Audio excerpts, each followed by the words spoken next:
دیکھیے یہ مناظرے کے شرائط میں لکھ رہا ہے فریقین میں سے ہر ایک کو یہ حق ہوگا کہ جو بات مناظرے میں کہی جا رہی ہے اسے فریق مخالف سے لکھوانا چاہے تو لکھوا لے، مناظر کو اپنے دستخط کے ساتھ لکھ کر دینا ہوگا۔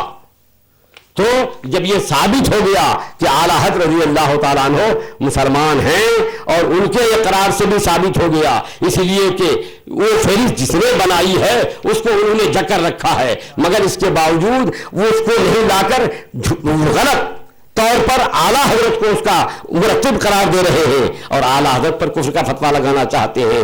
تو جب وہ غلط طور پر کرنا چاہتے ہیں، یہ جاننے کے باوجود کہ اعلیٰ حضرت نہیں ہیں، وہ جو جس نے کیا ہے اس کو ہم نے جکر رکھا ہے، ہم نے پکڑ رکھا ہے، تو یہ جاننے کے باوجود یہ دھاندلی کر رہے ہیں، غلط کر رہے ہیں اور یہ واضح ہو گیا، تو اب وہ ان باتوں کو ہمیں لکھ کر دیں، اور اس میں جو یہ ہے کہ جن پر جو حکم ہوگا اس حکم کا ان کو پالن کرنا ہوگا، اس کے مطابق یہاں وہ توبہ کریں، توبہ نامہ بھی لکھ کے دیں، تجدید ایمان کریں اور سب لوگوں کو گواہ بنا لیں کہ ہم از سر نو کلمہ پڑھ کر لا الہ الا اللہ محمد رسول اللہ۔ بسم اللہ الرحمن الرحیم۔ پریشان کرتے ہیں آپ، مجھے پریشان کرنے کے لیے۔ مفتی مطیع الرحمان صاحب، یہ مناظرہ ہے، آپ اتنے بدحواس نہ ہو، مناظرے کے اندر فتح اور شکست تو ہوتی ہی ہے، لیکن آپ تو اتنے بدحواس ہو گئے، اتنے بدحواس ہو گئے کہ آپ نے ابھی یہ کہا کہ یہ ترجمہ اعلیٰ حضرت کا نہیں ہے، آپ نے تو ترجمے کا انکار کر دیا۔ پہلے سے تو آپ فہرست کا انکار کرتے ہوئے آ رہے تھے، لیکن اب آپ نے ایک نیا پیترا بدلا، آپ نے ترجمے کا ہی انکار کر دیا۔ اتنے بدحواس نہ ہوئیے، اور میں آپ کو بار بار یہ کہہ رہا ہوں کہ آپ اپنے اعلیٰ حضرت کے دین و مذہب، دین و مسلک نہیں کہہ رہا ہوں، دین و مذہب کہہ رہا ہوں، آپ جو ہے دین و مسلک بول رہے ہیں، تو اب مولانا یہ مناظرہ ہے، فتح و شکست تو ہوتی رہتی ہے، لیکن بدحواس نہ ہوئیے۔ یہ بار بار یہ کہہ رہے ہیں، مجھے شرائط مناظرہ اچھی طرح دیکھ لے، میں نے ان سے پہلے بھی مطالبہ کیا تھا، شرائط مناظرے میں یہ بات نہیں ہے کہ ہمارے اکابر نے ان کو کافر کہا یا نہیں، یہ تو شرائط مناظرہ میں ہے ہی نہیں۔ شرائط مناظرہ میں کیا ہے؟ مولانا احمد رضا خان صاحب بریلوی اپنے عقائد اور عبارات کی روشنی میں کافر ہے۔ ہم نے کب کہا کہ ہمارے اکابر اور ہمارے بزرگوں نے ان کو کافر کہا، وہ الگ بحث ہے۔ ہمارے بزرگوں کا کام کافر بنانا نہیں، کفر بتانا ہے۔ یہ تو آپ کو مبارک ہو کہ آپ کے بزرگ یہ کام کرتے ہیں، ہمارے بزرگ تو کفر بتاتے ہیں، کافر بناتے نہیں ہیں۔ مولانا مطیع الرحمان صاحب، یہ عوام جو بیٹھے ہوئے ہیں، صحیح بات ہے، ان کو بہت آسانی کے ساتھ آپ فریب اور دھوکہ دے سکتے ہیں، لیکن یہ آپ کا جو مد مقابل ہے، انشاءاللہ آپ اطمینان رکھیے، آپ کو بھاگنے نہیں دے گا۔ آپ کے مولانا احمد رضا خان صاحب بریلوی نے جو حدیث پاک پیش کی، اس کی سند کو کیا کہا؟ بِسَنَدٍ جَيِّدٍ، سند جید، بہت اعلیٰ درجے کی سند ہے۔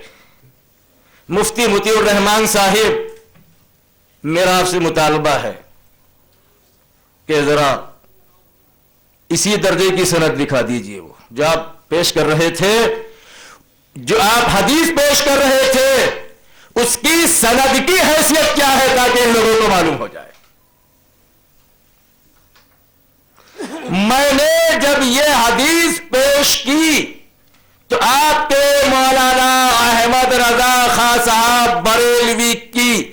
یہی جو انہوں نے لکھا بھی سند جید، اعلیٰ درجے کی سند ہے، اس کی سند کے اندر کلام نہیں کیا جا سکتا ہے۔ مفتی مطیع الرحمان صاحب جو حدیث آپ نے پیش کی ہے، آسانی کے ساتھ آپ ان کو دھوکہ دے سکتے ہیں، یہ عالم نہیں ہے، لیکن انشاءاللہ جو آپ سوچ رہے ہیں کہ ان عوام کو آسانی کے ساتھ میں فریب دے دوں گا، دھوکہ دے دوں گا، اس کو بھی میں آپ کو دینے نہیں دوں گا، میں آپ کو وہی پکڑ کر رکھوں گا۔ اور آپ مجھ سے کہہ رہے کہ بار بار کہ آپ نے یہ کہا کہ ہم نے اس کو چور کو پکڑ رکھا ہے، جکڑ رکھا ہے، تو کیا ابھی تک آپ کو یہ معلوم نہیں ہو سکا کہ وہ چور کون ہے؟ پرسوں سے کیا آپ نہیں سن رہے ہیں؟ اگر ہم اس چور کو آپ کے سامنے نہیں کر سکے، چور کا نام تو بار بار آپ کے سامنے لیا جا رہا ہے، اگر آپ اس کی شکل کو نہیں پہچانتے ہیں چور کی، تو نام تو آپ کے ذہن میں کہیں نہ کہیں محفوظ ہو گیا ہوگا، تو اس چور کے نام کو محفوظ کر لیجئے۔ ہم آپ کو پرسوں ہی سے برابر بتا رہے ہیں کہ جس چور کو ہم نے پکڑ رکھا ہے، جکڑ رکھا ہے، وہ چور کون ہے؟ وہی مولانا احمد رضا خان صاحب بریلوی۔ آپ اس کا ابھی تک کوئی ثبوت نہیں دے سکے، وہاں تحریری ثبوت موجود ہے ان کے ترجمہ کلام پاک کے ساتھ لگا ہوا۔ ہم کو آپ کے مولانا احمد رضا خان صاحب کی طرف سے ہی ثبوت چاہیے کہ میں نے فہرست مضامین نہیں ترتیب دی، تبھی تو ثبوت ہوگا، ہم مانیں گے کہ انہوں نے نہیں، کسی اور نے اس کو مرتب کر لیا ہے۔ میں نے آپ سے ایک مطالبہ کیا تھا، میرا مطالبہ آپ اس کی سند دکھائیے، اس کی سند کی حیثیت کیا ہے؟ آپ مجھ سے کہہ رہے کہ نبی کی تکذیب کی، جب آپ سند دکھائیں گے تو انشاءاللہ میں ہی نہیں، یہ بھی آپ کو کہیں گے، آپ خود بھی کہیں گے کہ تکذیب جو ہے میں نے بھی کی ہے۔ آپ خود کہیں گے مولانا مطیع الرحمان صاحب کہ تکذیب جو ہے ہمارے مولانا احمد رضا خان صاحب نے کی ہے، آپ اس کی سند دکھائیے۔ میں نے آپ سے ایک اور مطالبہ کیا تھا، چونکہ میرا ٹائم جو ہے وہ ختم ہو گیا تھا۔ گھنٹی بج گئی؟ نہیں، ابھی نہیں۔ میں نے آپ سے مطالبہ کیا تھا وما كان لمؤمن ولا مؤمنة، اس میں من امرہم کی جگہ من انفسہم کے الفاظ بڑھائے ہیں۔ آپ جو ہے کبھی صاحب مختصر المعانی کو لاتے ہیں، کبھی صاحب شرح جامی کو لاتے ہیں، کبھی صاحب تقویۃ الایمان کو لاتے ہیں۔ ہم میں سے ان کے متعلق کسی کا بھی یہ عقیدہ نہیں کہ ان سے خطا کا ہونا ناممکن ہے، ان سے خطا غلطی نہیں ہوگی، چونکہ آدمی ہے، خطائیں ہوتی ہیں، لیکن آپ کی جماعت کا یہ عقیدہ ہے جو احکام شریعت کے شروع میں مولانا احمد رضا خان صاحب کے مختصر حالات لکھے ہوئے ہیں، اس کے اندر لکھا ہوا ہے اعلیٰ حضرت کی زبان و قلم کا یہ حال دیکھا کہ مولا تعالی نے اپنی حفاظت میں لے لیا، اور زبان و قلم نقطہ برابر خطا کرے اس کو ناممکن فرما دیا۔ کیا مطلب؟ اللہ نے اس کو جب ناممکن فرما دیا، ممکن کب ہوگا؟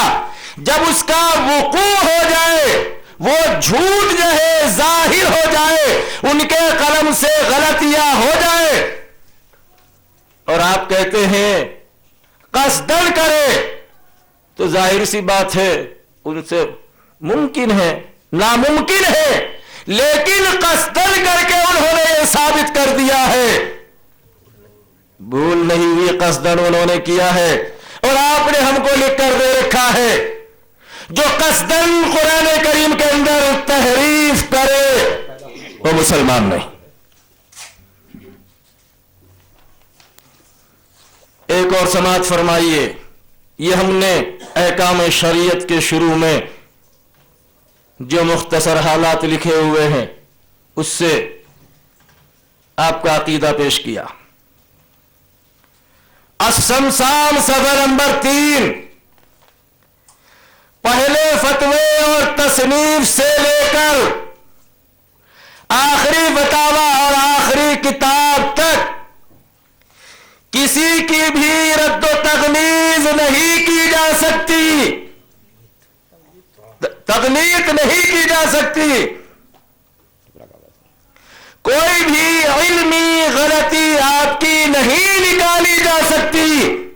آپ کا عقیدہ ہے کہ آپ کے اعلی حضرت کی کوئی علمی غلطی نہیں نکالی جا سکتی ہے، تو نکالی تو نہیں جا سکتی تو ظاہر سی بات ہے کہ انہوں نے قصدن کی ہے، اور آپ نے لکھ کر دے دیا جو قصدن قرآن کریم کے اندر تحریف کرے وہ مسلمان نہیں۔ اور آپ پرسوں سے ایک کافر کی بے جا حمایت کرتے ہوئے آ رہے ہیں، تو یہ کفر آپ پر عائد ہوتا ہے۔ مفتی مطیع الرحمان صاحب اندر سے آپ کا ضمیر بھی آپ کو جھنجھوڑ رہا ہوگا کہ واقعی میں کافر کی بے جا حمایت کر رہا ہوں۔ طبیعت آپ کی بھی چاہ رہی ہوگی کہ توبہ کر لوں، تو مفتی مطیع الرحمان صاحب دنیا کا معاملہ چند روزہ ہے، آپ کو توبہ کرنی چاہیے، اور یہ نظر محمد مظفر نگری اس وقت تک آپ کو نہیں چھوڑے گا جب تک کہ آپ توبہ نہیں کریں گے، ان سب کو اپنی توبہ پر گواہ نہیں بنائیں گے اور توبہ نامہ لکھ کر نہیں دیں گے۔ مفتی مطیع الرحمان صاحب، میں نے آپ سے ایک اور مطالبہ کیا تھا، ملفوظات حصہ سوم 50 آپ کے اعلی حضرت نے لکھا، آمنت بالذی آمنت بہ بنو اسرائیل، یہ قرآن کریم کی آیت کہاں ہے، کون سی سورت میں ہے یا نہیں؟ آپ نے کل کیا کہا؟ یہ تو عربی کی عبارت ہے، پورا قرآن بھی تو عربی نہیں ہے۔ کبھی آپ نے کہا کہ یہ تو اقتباس ہے، اگر اقتباس ہی ہے تو اقتباس میں بھی غلطی نہیں ہونی چاہیے، چونکہ آپ کے دین و مذہب کے مطابق آپ کے اعلی حضرت سے غلطی نہیں ہو سکتی، غلطیاں تو انبیاء علیہ الصلوۃ والسلام سے ہوتی ہے۔ آپ نے اب تک اس کا کوئی جواب نہیں دیا، آپ اس کو بھی حلوہ سمجھ کر نکل گئے۔ مفتی مطیع الرحمان صاحب،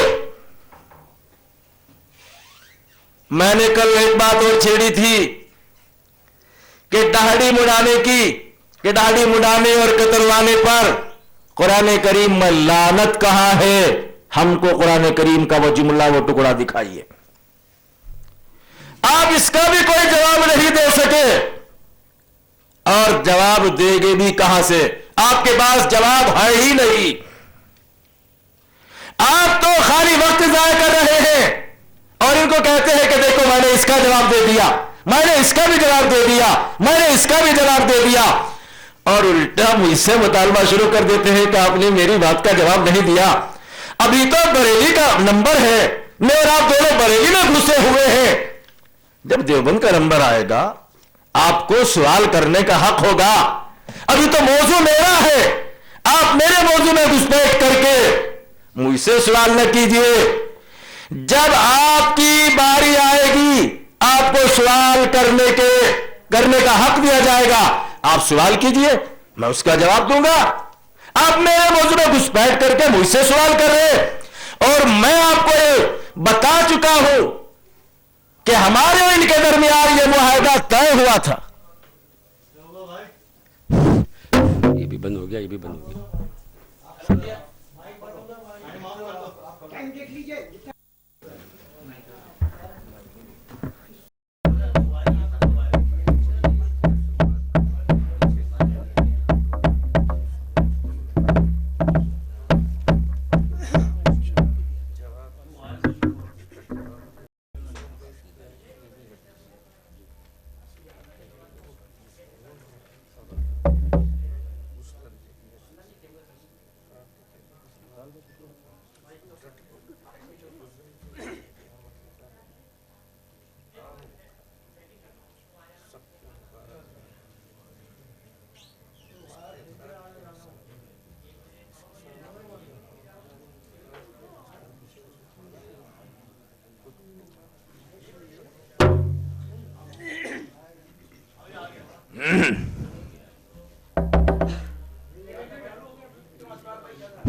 ان کو اجان دینا.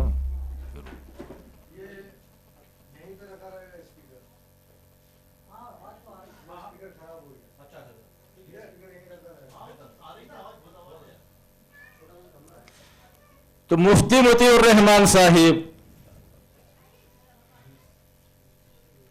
آپ نے جو ابھی حوالے میں تفسیر پیش کی تھی اس پر میں نے آپ سے مطالبہ کیا, چونکہ آپ کے مولانا احمد رضا خان صاحب بریلوی نے اس کی سند کو بہت اعلیٰ درجے کی کہا ہے, جید کہا ہے. اس کی سند کا میں نے آپ سے مطالبہ کیا ہے, آپ ابھی تک اس کی سند کے بارے میں نہیں بتا سکے. تو چونکہ اب وقت نہیں, اگلے وقت میں, چونکہ وقت جو ہے میرا ہو چکا ہے, آپ میرے پاس جو ہے بھیج دیجئے تاکہ اس کی سند کو دیکھ لیا جائے. نام گھنٹی بھی بجائی ہیں. 20 سیکنڈ میں کیا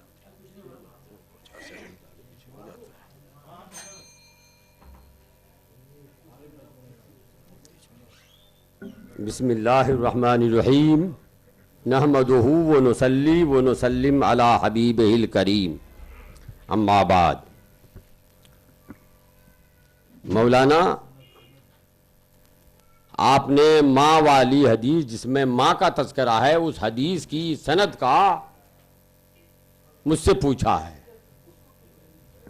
کہ جس حدیث میں باپ کی سند باپ کی طرف نسبت کا تذکرہ ہے اس حدیث کی سند اچھی ہے, جید ہے, عمدہ ہے. جس حدیث میں ماں کی طرف نسبت کا تذکرہ ہے اس کی سند کیا ہے, یہ آپ نے پوچھا. حضرات, مفسرین نے قرآن کریم کی تفسیر میں جو لفظ امام آیا ہے اس کا معنی بتایا ہے کہ امام کا معنی یہاں ہے ماں. تو ماں کے نام سے پکارنا تو قرآن سے ثابت ہو گیا, صرف حدیث سے نہیں قرآن سے ثابت ہوا. اسی لیے کہ قرآن میں ہے, اللہ فرماتا ہے کہ اس دن امام کے نام سے پکارا جائے گا, اور امام کا معنی عربی زبان میں ماں ہیں. امن کی جمع لکھ رہے ہیں, امن کی جمع امام, جیسے خفن کی جمع خفاف. تو اس کا مطلب ہوا کہ ماؤں کے نام سے. تو اللہ خود قرآن میں فرما رہا ہے کہ ماں کے نام سے پکارا جائے گا. تو کیا قرآن کریم کی سند کے بارے میں بھی پوچھا جائے گا کہ قرآن کریم کی سند کیسی ہے؟ مولانا کیا قرآن کریم کی سند کے بارے میں بھی آپ پوچھیں گے کہ وہ قرآن کریم کی سند نہیں, وہ قرآن کریم کی سند کے بارے میں پہلے پوچھیں کہ قرآن کریم کی یہ سند کیسی ہے, یہ سند اچھی ہے کہ نہیں ہے. ارے قرآن کریم تو متواتر ہے, اس میں سند کا کیا سوال پیدا ہوتا ہے؟ اور پھر مفسرین نے یہ معنی بتایا ہے، اعلیٰ حضرت نے نہیں بتایا ہے، وہ مفسرین جو آپ کے بھی بزرگ ہیں، ہمارے بھی بزرگ ہیں، ان مفسرین نے یہ بتایا ہے کہ یہاں امام یہ امن کی جمع ہے جس کے معنی ماں ہیں، اور ان مفسرین نے اس بات کی تائید کے لیے وہ حدیث پیش کی ہے۔ تو آپ اب مجھ سے نہیں، ان مفسرین سے پوچھئے، آپ پوچھئے صاحب ساوی سے، آپ پوچھئے صاحب تفسیر قرطبی سے، آپ پوچھئے صاحب تفسیر کبیر سے، آپ ان کو کہیے کہ ان مفسرین نے جو حدیث نقل کی ہے تو وہ سند والی نقل کی ہے کہ بے سند والی نقل کی ہے، غلطی کی ہے کہ صحیح کی ہے۔ ہمارا تو اعتقاد یہ ہے کہ ان مفسرین نے جب متفقہ طور پر سب نے نقل کی ہے تو یقیناً وہ اللہ کے پیارے نبی کی حدیث ہے، اور سند میں یہ ہے کہ حضرت عائشہ نے فرمایا کہ اللہ کے نبی نے یہ فرمایا ہے، حضرت عبداللہ ابن عباس یہ کہہ رہے ہیں کہ اللہ کے نبی نے فرمایا ہے، تو حضرت عائشہ پر بھی آپ کو اعتماد نہیں ہے اور حضرت عبداللہ ابن عباس پر بھی اعتماد نہیں ہے۔ ارے ان مفسرین پر تو اعتماد نہیں ہے، حضرت عائشہ رضی اللہ تعالیٰ عنہ پر بھی آپ کو اعتماد نہیں ہے، حضرت عبداللہ ابن عباس پر بھی اعتماد نہیں ہے، جو کہہ رہے ہیں کہ یہ اللہ کے پیارے نبی جناب محمد رسول اللہ صلی اللہ تعالیٰ علیہ وسلم کی حدیث ہے۔ حضرت عائشہ تو کہہ رہے ہیں کہ یہ اللہ کے رسول کی حدیث ہے، حضرت عبداللہ ابن عباس کہہ رہے ہیں کہ یہ اللہ کے رسول کی حدیث ہے۔ آپ کہہ رہے ہیں کیسی سند ہم کو بتا دو۔ ارے بھائی آپ انکار کر دیجئے سب کا، حضرت عبداللہ ابن عباس کا بھی، حضرت عائشہ کا بھی، اللہ کے رسول کا بھی، اور اللہ نے جو قرآن میں فرمایا ہے اللہ کا بھی انکار کر دیجئے کہ ہم اس کی بات نہیں مانتے جب تک ہم کو اللہ سے لے کر ہم تک سند نہیں پہنچے گی۔ یہ آپ کا کارنامہ ہے۔ اب آئیے، آپ نے ابھی یہ کہا کہ صاحب وہ تو اعلیٰ حضرت کی تحریر دکھائیے لکھی ہوئی کہ وہ فہرست میری بنائی ہوئی نہیں ہے، فہرست چھپ رہی ہے آج اعلیٰ حضرت کے زمانے میں، اعلیٰ حضرت کے انتقال کے 50 سال بعد تک فہرست چھپی نہیں، تو جو چیز چھپی نہیں اعلیٰ حضرت کے زمانے میں اعلیٰ حضرت کیسے لکھ دیں گے کہ صاحب وہ میری نہیں ہے اپنے زمانے میں؟ ارے جب چھپنے کے بعد بات آئے گی تب نہ کوئی کچھ لکھے گا۔ تو اعلیٰ حضرت آج زندہ ہوتے تو یقیناً کہتے کہ تم لوگوں نے جھوٹ گڑھ کے لوگوں نے میری طرف منسوب کر دیا ہے، وہ میری لکھی ہوئی نہیں ہے۔ لیکن اعلیٰ حضرت کے زندگی میں چھپی نہیں، اعلیٰ حضرت کے انتقال کے بعد تک چھپی نہیں، اور اعلیٰ حضرت کے انتقال کے 50 سال کے بعد چھاپی کسی نے، تو اس کے بارے میں اعلیٰ حضرت کی تحریر کہاں سے ملے گی کہ وہ میری نہیں ہے؟ آج اگر کوئی شخص، کوئی رافضی، کوئی قادیانی گڑھ کے کوئی حدیث پیش کر دے اور یہ کہہ دے کہ اللہ کے رسول نے فرمایا، تو اب آپ کہیے گا کہ اللہ کے رسول کی کوئی حدیث دکھاؤ کہ جس میں لکھا ہو کہ یہ حدیث میری نہیں ہے۔ ارے اللہ کے رسول کے زمانے میں وہ تھا کہاں کہ اللہ کے رسول اس زمانے میں فرماتے کہ وہ میری نہیں ہے؟ کوئی اگر آج جو منکر قرآن ہے، قرآن کو نہیں مانتا ہے، کوئی اگر گڑھ کے کوئی آیت بنا لے آج اور یہ کہہ دے کہ یہ اللہ کا کلام ہے، تو کہیے گا کہ صاحب یہ جو موجودہ قرآن ہے اس میں نہیں، اللہ نے فرما دیا ہو کہ وہ آیت میری نہیں ہے۔ یہ کوئی بات ہوئی کہ اللہ فرمائے گا؟ ارے اللہ کیوں فرمائے؟ تو اعلیٰ حضرت کے زمانے میں جب وہ جو چیز تھی ہی نہیں، اس کا کوئی سوال ہی نہیں، تذکرہ نہیں، تو اعلیٰ حضرت کیسے لکھ کے چلے جاتے کہ جو فہرست بنے گی وہ میری نہیں ہوگی؟ حضرات پھر انہوں نے کہا کہ صاحب ان کے نزدیک نبی تو خطائیں کرتے ہیں، نبی خطائیں کر سکتے ہیں۔ وہی قرآن کریم کی خطیت ان کے متعلق یہ کہ حضرت ابراہیم علیہ السلام نے دعا کی، اللہ تعالیٰ نے قرآن میں فرمایا خطیتی کا لفظ، جس کا ترجمہ اعلیٰ حضرت نے کیا ہے خطائیں، تو اعلیٰ حضرت نے تو کچھ کیا نہیں اپنی طرف سے، قرآن میں خود ہے خطیہ، اعلیٰ حضرت نے اس کا ترجمہ کیا خطا، لیکن اس کے برخلاف مولانا اشرف علی نے جو ترجمہ کیا غلط کاری، اور غلط کاری کا مطلب کیا ہوا؟ بد چلنی، بد عملی۔ اللہ نے حضرت ابراہیم علیہ السلام کی دعا نقل فرمائی خطیتی، اعلیٰ حضرت نے اسی لفظ کو رکھ دیا خطائیں، مگر انہوں نے اپنی طرف سے خطا نہیں کہہ کر غلط کاری کہا، حالانکہ جو دو ترجمہ ایک ساتھ شائع ہوا ہے حضرت شاہ رفیع الدین صاحب کا اوپر اور نیچے مولانا اشرف علی تھانوی کا، تو اوپر کے ترجمے میں صاف ہے خطا، تو مولانا اشرف علی بھی خطا ہی لکھ دیتے، جو لفظ اللہ نے فرمایا وہی رکھ دیتے، لیکن نہیں، ان کو تو نبی کی توہین کرنا تھی، اسی لیے لکھا کہ خطا نہیں لکھا بلکہ لکھا غلط کاری، جس کا ترجمہ اردو میں ہوتا ہے بد چلن۔ تو کیا معاذ اللہ انہوں نے اللہ کے نبی حضرت ابراہیم خلیل اللہ کو بد چلن نہیں کہا، اور جو نبی کو بد چلن کہے اور ان کی حمایت کر کے، کیا یہ خود اپنے سر پر اس بوجھ نہیں لے لیے کہ اللہ کے ایک مقدس نبی کو بد چلن مانے، اور جو اللہ کے نبی کو بد چلن کہے، بد چلن مانے، کیا وہ مسلمان ہو سکتا ہے؟ مولانا آپ اس کی حمایت کر کے کیا مسلمان رہے؟ ہرگز نہیں، آپ مسلمان نہیں رہے۔ آپ کے لکھنے والے مولانا اشرف علی تو دائرہ اسلام سے خارج تھے ہی، آپ بھی اس بنیاد پر دائرہ اسلام سے خارج ہو گئے۔ اب آپ نے ایک بات نکالی کہ صاحب اس میں لکھا ہے غیر ممکن۔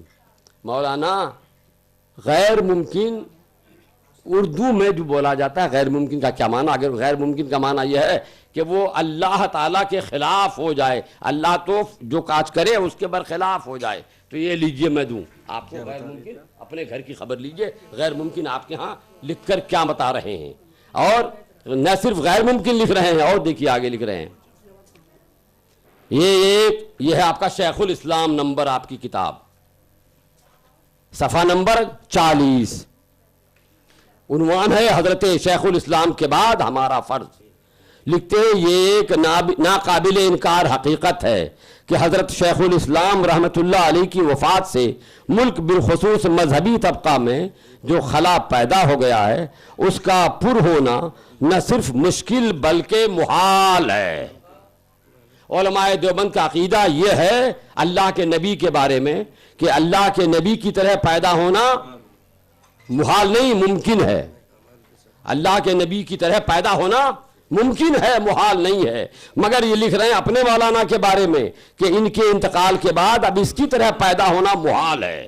محال کا مطلب جو اللہ تعالیٰ کی قدرت سے خارج ہو وہ ہوتا ہے محال، تو اس کا مطلب ہوا کہ اب اس کی طرح پیدا کرنا اللہ کی قدرت میں بھی نہیں رہا۔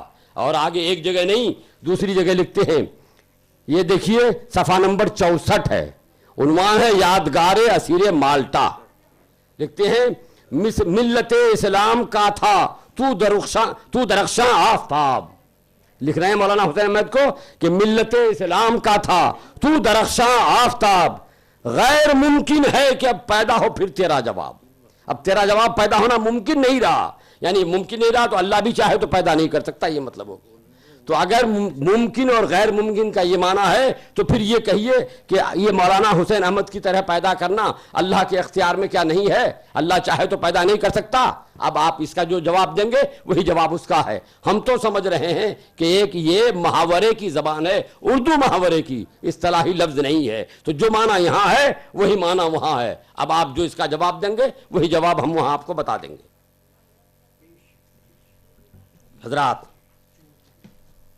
بات آئی پھر داڑھی مڈانے والے کی۔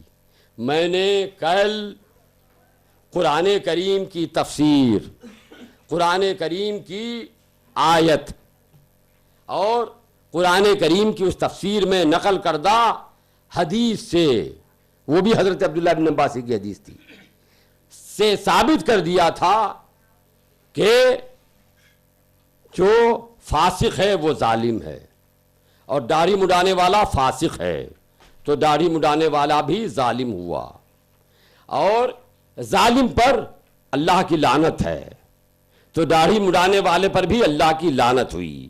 اللہ تعالیٰ نے قرآن کریم میں فرمایا کہ جو اللہ و رسول کے امر کی، حکم کی مخالفت کرے اسے فتنہ پہنچے گا، وعید فرمائی فتنہ پہنچے گا۔ اللہ رسول کے حکم کی مخالفت کرے، اور داڑھی مڈانا اللہ رسول کے حکم کی مخالفت ہے، تو مطلب ہوا کہ جو داڑھی مڈانے والے پر فتنہ پہنچے گا، اور فتنہ پہنچے گا کا کیا مطلب ہے؟ یہ آپ کے گھر کی چیز نہیں، آپ بتا دو، میرے گھر کی چیز نہیں، ہم بتا دیں۔ مطلب اس کی تفسیر کی حضرت عبداللہ ابن عباس نے، جو سید المفسرین ہیں، راس المفسرین ہیں، انہوں نے اس کی تفسیر کی کہ فتنہ پہنچنے کا مطلب یہ ہے کہ قتل ہوگا۔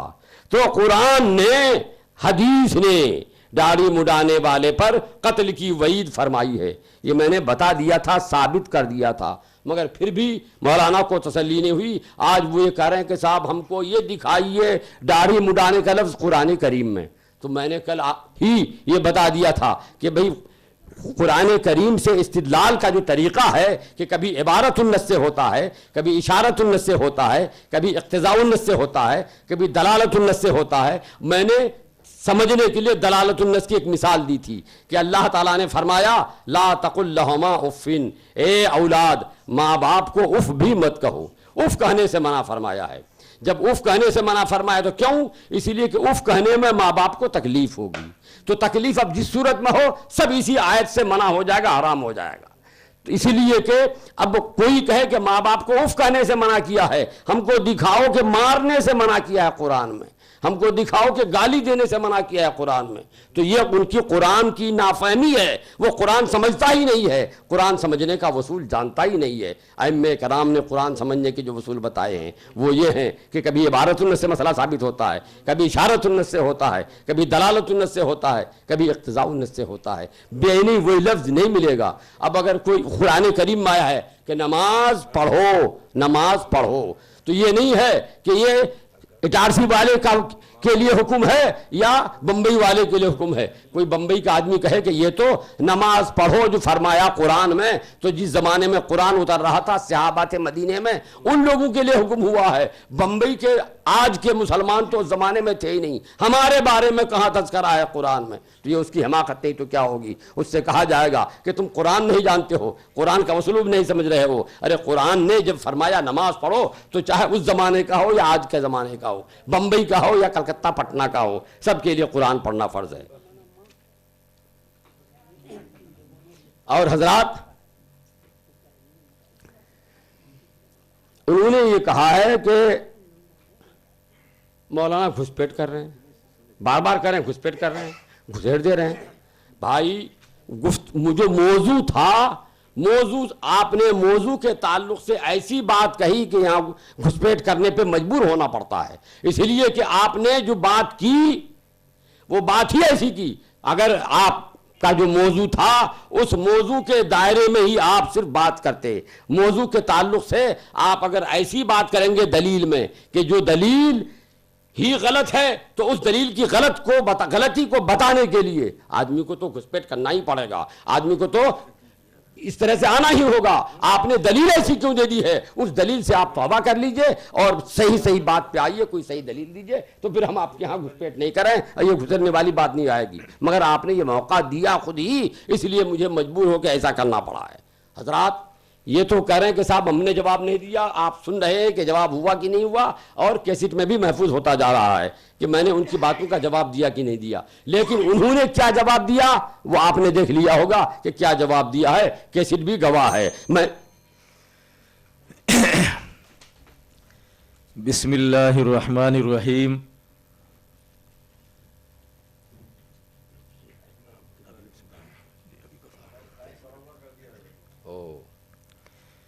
ماشاء اللہ ہمارے فریق مخالف نے یہ تو اقرار کر لیا کہ میں ان کے موضوع کے اندر گھسپیٹ کر رہا ہوں, اور اب میری ان سے ایک گزارش اور ہے کہ وہ مہربانی فرما کر یہ لکھ کر بھی دے دے تو زیادہ بہتر ہے, اور میرا حق بھی ہے کہ ان کو لکھ کر دے دینا چاہیے. چونکہ جو بات مناظرے میں کہی جا رہی ہے, فریق مخالف اگر فریق مخالف لکھوانا چاہے تو مناظر کو اپنے دستخط کے ساتھ لکھ کر دینا ہوگا. وہ اس کا اقرار کر چکے ہیں کہ میں گھسپیٹ کر رہا ہوں. اب وہ مجھے تحریر بھی دے دے کہ واقعی میں نے گھسپیٹ کی ہے, اور جیسے کہ وہ اقرار کر چکے ہیں اور سی ڈی کے اندر محفوظ ہو چکا ہے. الحمدللہ میں کل سے یہی مطالبہ کر رہا تھا, لیکن اللہ رب العزت کی مدد شامل حال ہوئی اور ہمارے فریق مخالف نے اپنے ضمیر کی آواز پر حق کو قبول کر لیا. یہی ہماری سب سے بڑی کامیابی ہے. یہ ثابت ہو چکا ہے انہوں نے یہ اقرار کر کے اپنی شکست کا اعتراف کر لیا ہے، الحمدللہ ثم الحمدللہ۔ لیکن مفتی مطیع الرحمان صاحب، جیسے آپ نے یہ زبانی اقرار کر لیا ہے، آپ تحریر بھی عنایت فرمائیں شرائط کی روح سے۔ میرا حق ہے، میں لوں گا اور آپ کو دینی پڑے گی۔ مفتی مطیع الرحمان صاحب، آپ ان کو اتنی آسانی کے ساتھ دھوکہ نہیں دے سکتے۔ انشاءاللہ جب تک کہ میں یہاں بیٹھا ہوا ہوں، آپ کو ایسا کرنے نہیں دوں گا۔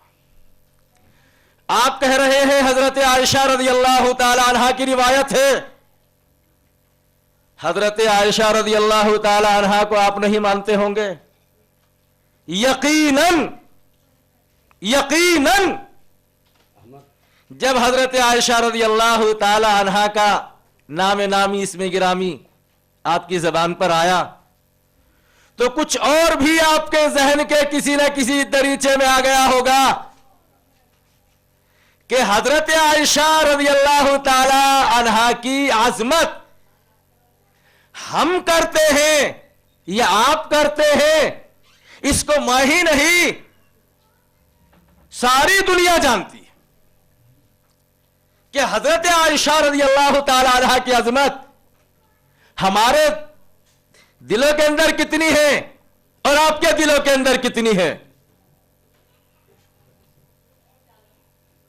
تو آپ نے کہا کہ ہم حضرت عائشہ رضی اللہ تعالی عنہ کو نہیں مانتے، آپ نے ہم پر یہ الزام لگایا، آپ کو اس کا بھی ثبوت دینا۔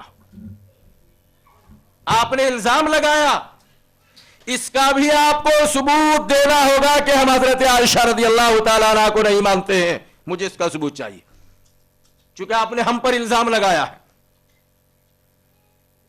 مفتی مطیع الرحمان صاحب، مولانا احمد رضا خان صاحب بریلوی نے جو ماں کی طرف نسبت کر کے پکارنے والی حدیث پاک پیش کی تھی، اس کی سند کو کیا کہا تھا؟ بہت اعلیٰ درجے کی سند ہے۔ جو باپ کی طرف نسبت کر کے پکارے جائیں گے قیامت میں، اس کی سند بہت اعلیٰ درجے کی ہے۔ اور دوسری جگہ وہ ارشاد رسول نہیں کہ ہم اس کو وہ مقام اور مرتبہ دے دیں، آپ ان کی بات کو نبی سے بڑھ کر مرتبہ دیں، وہ آپ کا دین و مذہب ہے، ہم اس پر بحث نہیں کر رہے ہیں۔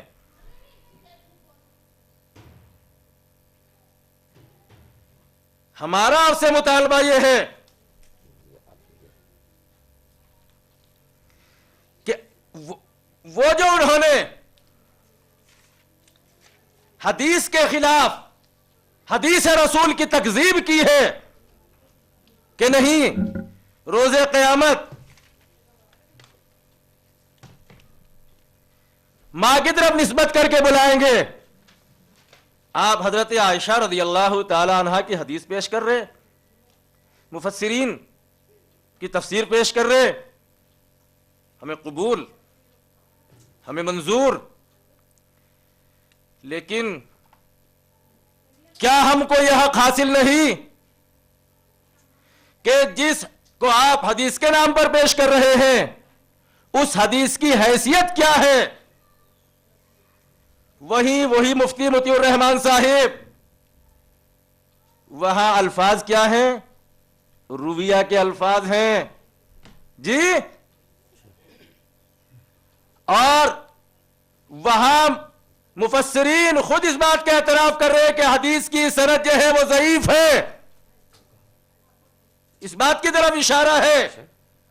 آپ کی ذمہ داری بنتی ہے کہ آپ اس حدیث کی اس سے اعلیٰ درجے کی سند پیش کریں،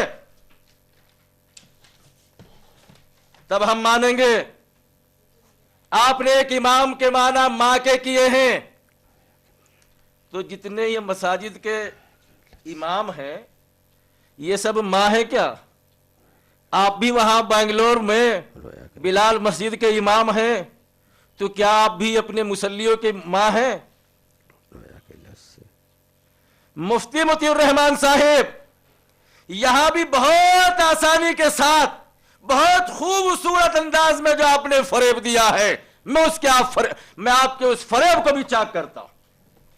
ماں کے ایک ہی معنی نہیں، ماں کے کئی معنی ہیں، امام کے کئی معنی ہیں، امام کے کئی معنی ہیں۔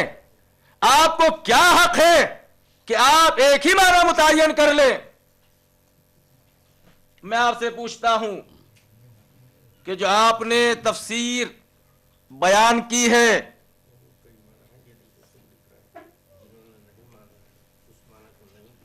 صاحب جلالین نے کئی معنی لکھے ہیں، بِإِمَامِهِمْ بِنَبِيِّهِمْ، یہاں نبی مانا ہے انہوں نے، امام کی تفسیر نبی سے کی ہے جی، ماں بھی ہے،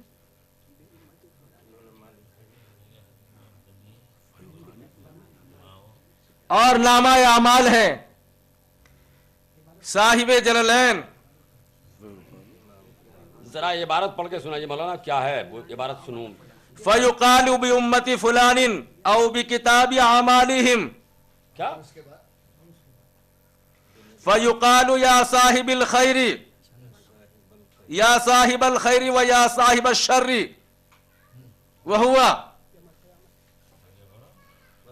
وَهُوَ يَوْمَ الْقِيَامَةِ۔ ختم ہو گئی آگے، چلیے ہاں ہے، کیا ہوا دکھا دیجئے۔ وہ متعدد احتمالات ہیں، سب یہی کتابیں کیا ضرورت نہیں جی چلیے رہنے کی ضرورت۔ صاحب جلالین، جلالین شریف آپ کے یہاں بھی پڑھائی جاتی ہے، ہمارے یہاں بھی پڑھائی جاتی ہے۔ انہوں نے تو امام کے معنی ماں کے نہیں کیے، تو کیا یہ قرآن کے منکر ہو گئے؟ اور اگر یہ قرآن کے منکر ہیں تو آپ ان پر بھی کفر کا فتویٰ لگائیے، ان پر بھی کفر کا فتویٰ۔ آپ کو کفر کا فتویٰ لگانے کا بہت شوق ہے، تو میری فریق مخالف سے درخواست ہے، ان سے یہ کہنا ہے کہ جو انہوں نے یہ آپ کے مولانا احمد رضا خان صاحب بریلوی نے یہ حدیث پاک پیش کی اور جس کی سند کو جید کہا ہے، آپ اس کے مقابلے میں اس روایت کو پیش کر رہے ہیں۔ مجھے اس روایت کی سند چاہیے۔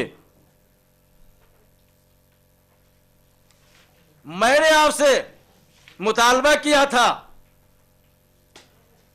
کہ آپ کے اعلیٰ حضرت نے جو قرآن کریم کے اندر تحریف کی، آمنت بالذی آمنت بہ بنو اسرائیل، آپ نے اس کا بھی کوئی جواب نہیں دیا۔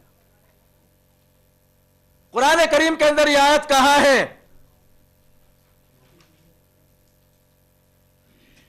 مولانا آپ کا طریقہ اچھا نہیں،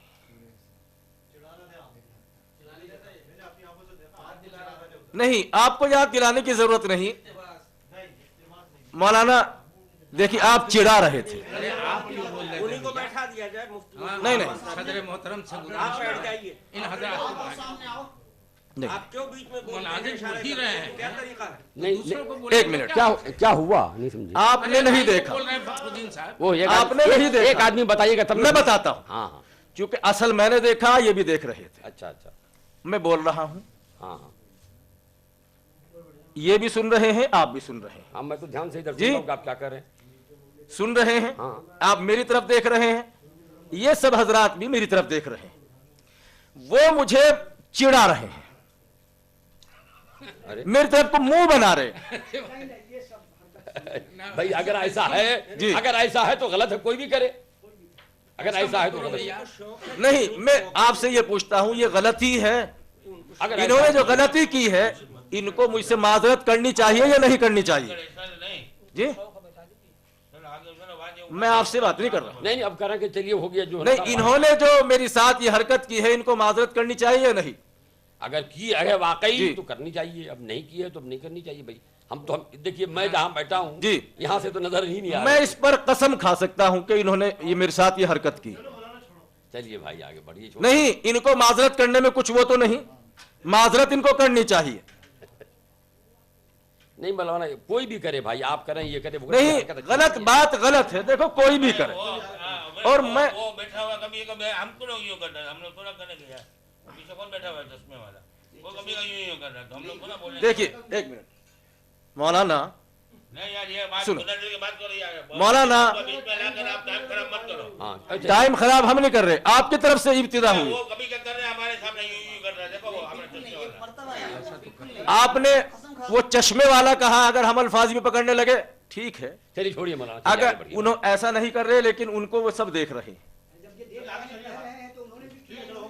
ان کو تو معلوم بھی نہیں ہے. دیکھیے وہ تو کرنے والے وقت کو ضائع نہ کیجیے,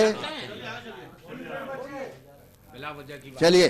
ہاں جلدی کیجیے. کیا ارے بھائی کوئی اس طرح کی حرکت مت کرو, کوئی بھی مت کرو. میں آپ سے بار بار یہ مطالبہ کر چکا ہوں کہ آمنت بالذی آمنت بہ بنو اسرائیل, قرآن کریم کے اندر یہ آیت کہاں ہے, کون سے بارے میں ہے, اس کا ابھی تک آپ نے مجھے کوئی جواب نہیں دیا.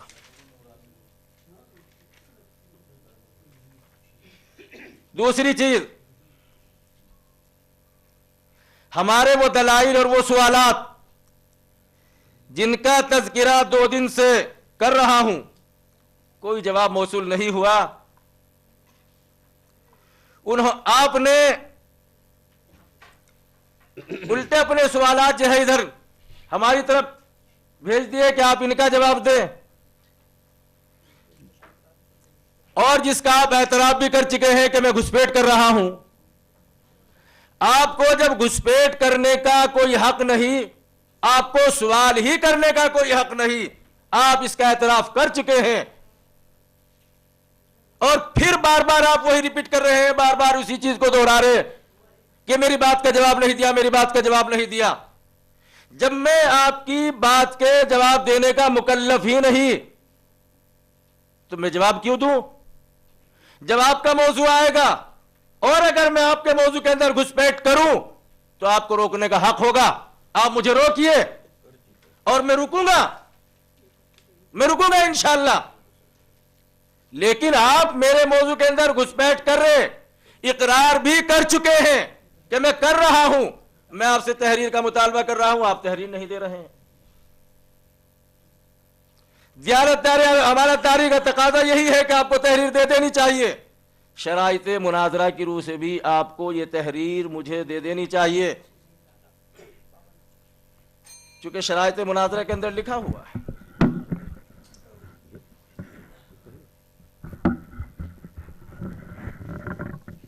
میری ایک گزارش ہے کہ تحریر کی بات ہے, اصل موضوع پر آ جائیں. دعویٰ یہ ہے کہ یہ فہرست مولانا اعلیٰ حضرت مولانا احمد رضا خان صاحب کی ہی ہے, اور یہ انہوں نے اس بات کو ثابت کر دیا اپنے زبان سے کہ ہم اس کو ثابت مانتے ہیں کہ یہ انہی کی ہے اور ہمارے پاس اس کا ثبوت ہے. تو میں یہ عرض کرنا چاہتا ہوں کہ وہ تحریر لکھ کر کے دے دیں کہ یہ اعلیٰ حضرت ہی کی فہرست ہے, اور اس فہرست کے بنانے کا جو ثبوت ہے وہ کیا ہے وہ بھیج دے, تو اس پر بڑی آسانی سے بات ہو سکتی ہے, بات طول نہیں ہو.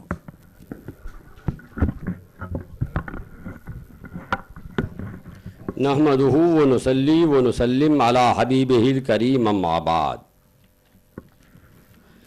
حضرات, مولانا نذر محمد صاحب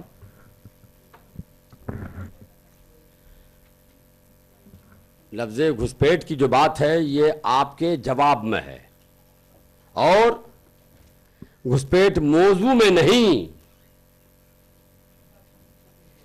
آپ نے جو غلط الزامات اور جھوٹے الزامات قائم کیے اعلیٰ حضرت پر, تو ان الزامات کی وجہ سے گھسپیٹ کرنا پڑا کہ صاحب یہ الزامات صحیح نہیں ہیں، اگر یہ الزام صحیح ہو تو آپ کے گھر میں یہی بات موجود ہے.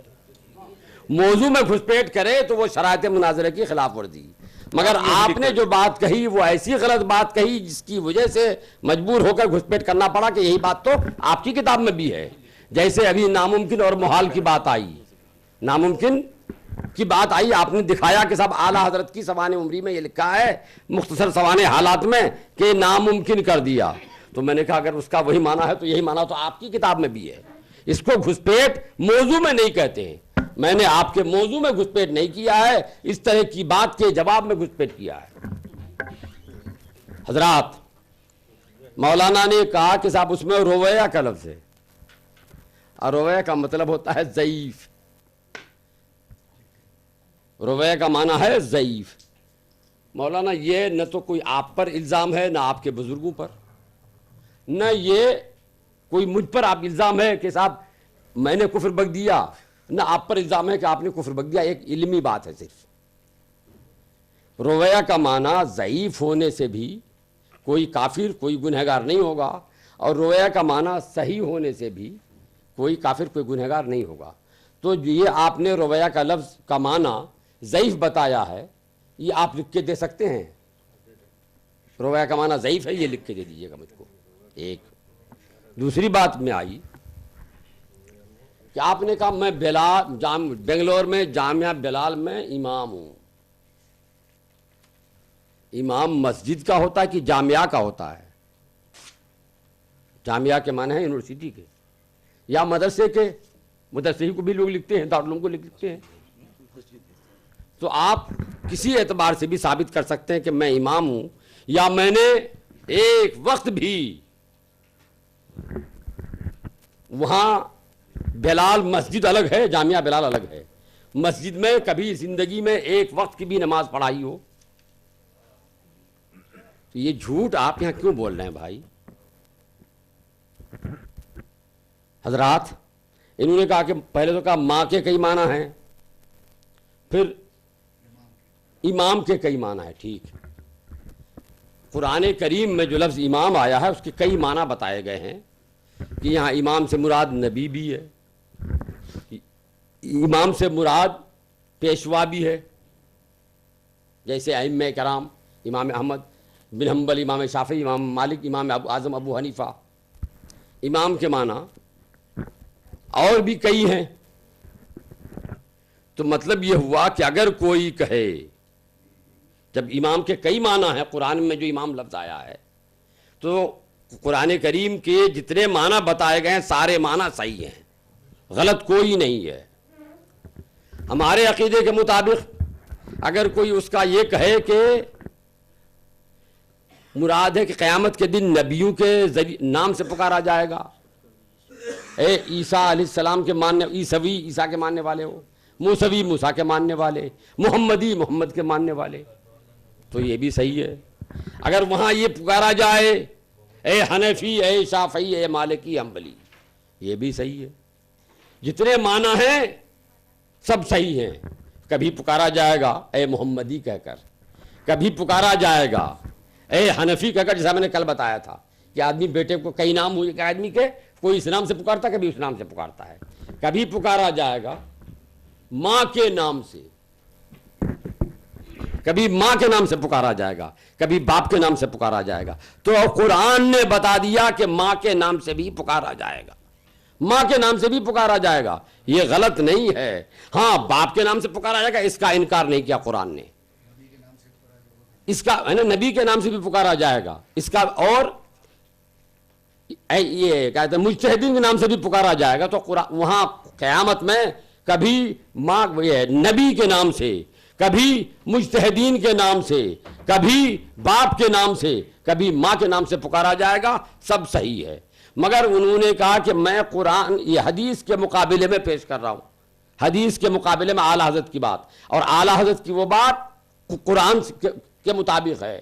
تو حدیث و قرآن میں ٹکراؤ بتا رہے ہیں وہ. مولانا ٹکراؤ ہے ہی نہیں. ایک ہی وقت میں کوئی کہے کہ ابھی دن ہے ابھی رات ہے، تو یہ ٹکراؤ ہوا. کوئی کہے ابھی دن ہے اور 10 گھنٹے کے بعد رات ہوگی، تو ٹکراؤ کیا ہے بھائی اس میں؟ وہ بھی صحیح ہے، یہ بھی صحیح ہے. اعلیٰ حضرت نے تو فرمایا ہے کہ ماں، ایک جگہ حدیث نقل کی ہے باپ کے نام سے پکارا جائے گا، دوسری جگہ فرمایا ماں کے نام سے پکارا جائے گا، جیسا کہ قرآن نے کہا ہے کہ ماں کے نام سے بھی پکارا جائے گا، جیسا کہ حضرت عائشہ کی حدیث ہے، حضرت عبداللہ ابن عباس کی حدیث ہے کہ ماں کے نام سے بھی پکارا جائے گا۔ تو ہم تو دونوں کو مانتے ہیں، اور آپ اس حدیث کو مان لیتے ہیں اور قرآن کے اس معنی کو چھوڑ رہے ہیں، حضرت عائشہ کی حدیث کو چھوڑ رہے ہیں، حضرت عبداللہ ابن عباس کی حدیث کو چھوڑ رہے ہیں۔ حضرات، ابھی مولانا نے کہا کہ صاحب اس کا کیا جواب جو آپ کے اعلیٰ حضرت نے فرعون کے بارے میں کہا کہ فرعون نے یہ کہا، عربی عبارت، یہ عبارت قرآن میں کہاں ہے؟ میں پوچھتا ہوں، کل بھی جواب دیا تھا کہ اعلیٰ حضرت نے یہ لکھا ہے کہ قرآن میں یہ ہے؟ قرآن میں تو لکھا ہی نہیں ہے، وہ تو اعلیٰ حضرت نے کی عربی ہے وہ۔ اب کہیں گے صاحب اس میں سے یہ لفظ قرآن میں ہے، تو میں نے کل آپ کو دکھایا تھا اقتباس، کہ اقتباس کا معنی یہی ہے کہ قرآن کا یا حدیث کا کوئی ٹکڑا لے کر اپنی عبارت کے ساتھ ملا کے بیان کیا جائے، اور یہ میں نے دکھا دیا تھا مختصر المعانی سے بھی، اور آپ کی کتاب شیخ الاسلام سے 2 حوالے میں نے دیے تھے، 2 حوالے میں نے دے دیے تھے۔ تو ان کا جواب میں نے تو آپ کی ساری باتوں کا جواب دے دیا، اور آپ نے واقعی ابھی تک میری کسی بات کا جواب نہیں دیا۔ میں نے آپ سے